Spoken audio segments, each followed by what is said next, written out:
would appear it is that time again. That is right, the Romford Horror Film Festival is kicking off this weekend. As always, I've left this video just a little bit too late. Things have been getting in the way. I've been working a lot. There's been stuff and things going on. I have a family. I guess it's all just excuses, really. Spencer, I'm sorry. I meant to do this like 2 weeks ago. Here it is, though. Yay! So the festival does kick off this week, this Friday, the 26th of February, I believe. I hope I didn't get that wrong, because that would be the most ridiculous thing to get wrong. And what I want to do with this video is the guys on the website over there at Romford have been putting out their picks for what they think you should be watching and some of the things that they think you should be looking out for. So that's pretty much what I'm going to be doing in this video. And hopefully you see it. Hopefully you go down to the festival. Hopefully you check out some of these movies. This is my movies that I think you should be checking out, not the views of the Romford Film Festival. They have told me explicitly I have to make that clear because Bradley didn't like my choices. But yeah, this is Nerdly Out Loud. My name is Kevin Halden. I am doing this in conjunction with Romford Film Festival, the HorRHIFFic Film Festival, the HorRHIFFic Film Festival. I don't know why I do that, but I do it all the time. It gets a laugh on the Zooms. We have spent so long watching all the movies that the guys sent in. We got so many submissions this year. It was absolutely fantastic. The quality was a step above from last year. It's great to see what people are putting out there, especially after a couple of years of pandemic. Because let's be honest, we all need movies and people needed something to do, so why not make lockdown horror movies? And boy howdy did we have a bunch of them. So I'm going to get into my picks for this festival, starting with, and again, these are not what I particularly think are the best movies at the festival. I just think you owe it to yourself to check them out. Number one movie, Cutter. You need to check out Cutter. Fantastic little short movie from the US. It's about a teenage girl who's recovering from cutting. Like she self-inflict cuts herself and she's made a bit of a mess of herself. And I think as subject matter goes, it can't get much more hard-hitting. Is it necessarily a horror movie?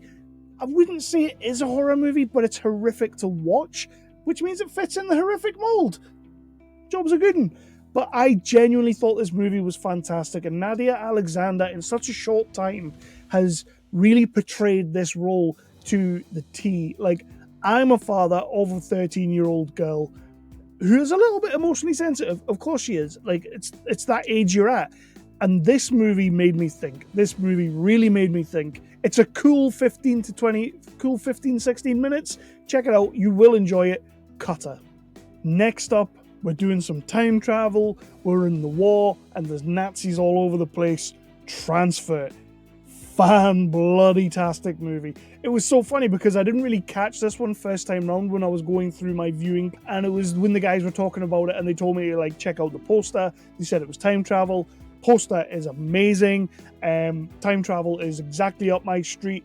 Again, not necessarily horror, but it's got Germans in it, and they are horrific, so it fits the mold. Wow! Any Germans out there, I'm really sorry. I actually really do like German people. That wasn't a slight against you guys. Please don't take this video down. This is a movie about Isaac. He is the survivor of the concentration camps, and he's teamed up with Max, a Nazi officer who has decided he's going to send Isaac back in time to retrieve this device, this strange device that could change the entire complexion of the war. And of course, he goes back and he does it. And it's cool. Like, it's time travel. It's awesome. I love time travel. Just watch this movie.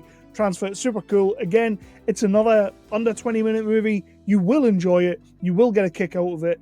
And if you like Germans and time travel and the war, it's the trifecta.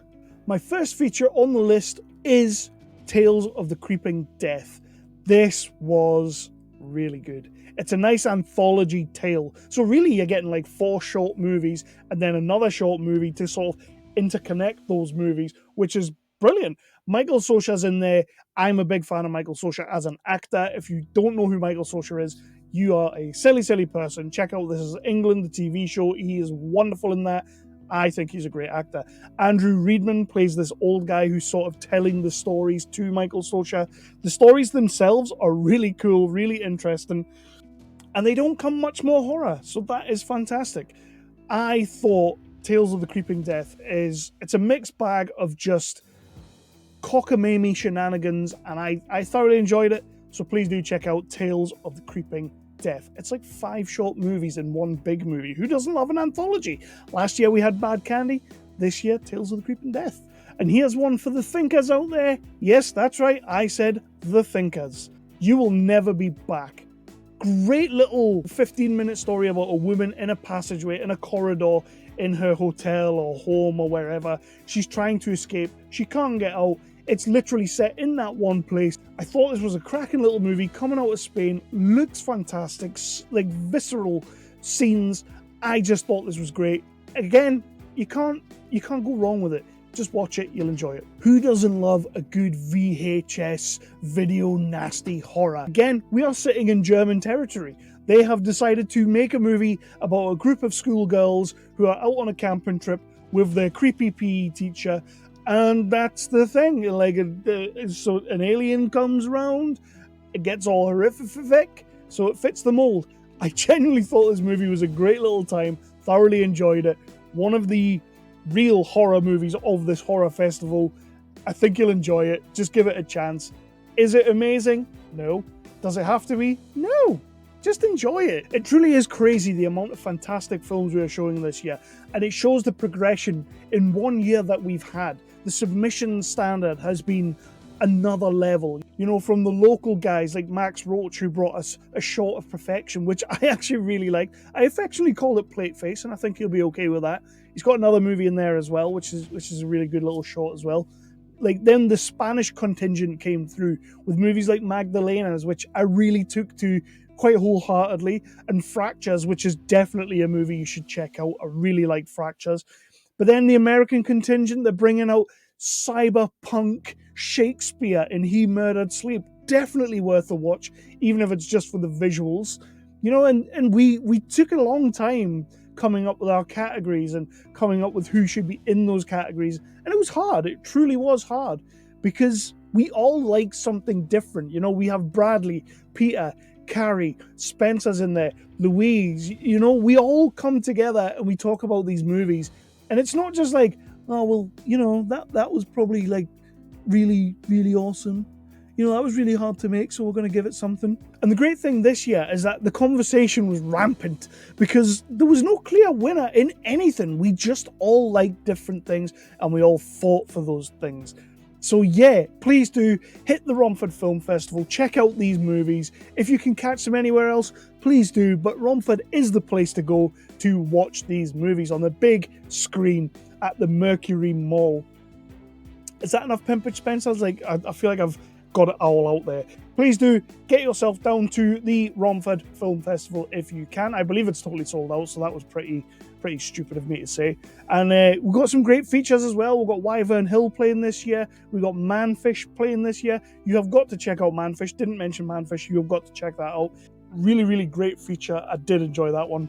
And you know what? I've got a guilty pleasure in this year.